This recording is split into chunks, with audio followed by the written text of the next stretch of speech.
నియోజకవర్గాల్లో YCP government ఎంతవరకు అభివృద్ధి చెందని అనుకుంటున్నారు? అభివృద్ధి చెందింది అనే దానికంటే కళ్ళారా చూస్తున్న జనానికి తెలుస్తుంది. ఇప్పుడు ప్రత్యేకంగా మనం చెప్పాల్సిన అవసరం ఏముంది? ఇప్పుడు అభివృద్ధి జరిగిందనేది జనం చెప్పాలా. ఇప్పుడు వాళ్ళు పచ్చ మీడియా వాళ్ళు చెప్పుకుంటే ప్రయోజనం ఉంది. సంక్షేమ పథకాలు జనాలకు ఎంతవరకు ఉపయోగపడ్డాయి? సంక్షేమ పథకాలు 99 సార్లు ఇప్పుడు సంక్షేమ పథకాలు ప్రతి ఇంటికి అందినాయి. ఇప్పుడు అందలేదని ఎవరన్నా గుండెల మీద చేసి చెప్పమనండి. అది అయ్యా మాకు కావాల్సింది. ఇప్పుడు అందలేదని గుండెల మీద చేసి రాష్ట్రంలో ప్రతి ఒక్కళ్ళకి సంక్షేమ పథకాలు అందినాయి. ప్రత్యక్ష వైసీపీ గవర్నమెంట్ చెప్తుంది, దీన్ని ఎంతవరకు? 100% అది 4% రిజర్వేషను.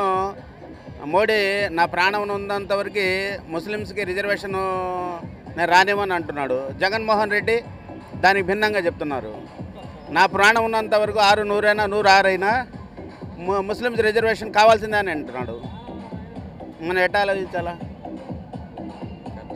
టీడీపీ పొత్తుని ఎలా చూడొచ్చు? టీడీపీ గ్రాఫ్ పడిపోయింది సార్. ఇప్పుడు టీడీపీ ఇండివిజువల్గా ఉంటే ఆ గ్రాఫ్ పెరిగేది.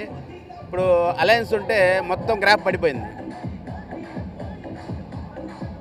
ఈ నియోజకవర్గంలో కాబట్టి మనోహర్ గారి గెలుపు ఎలా ఉంటుంది? కాబట్టి మనోహర్ నాయుడు 100% గెలుస్తాడు.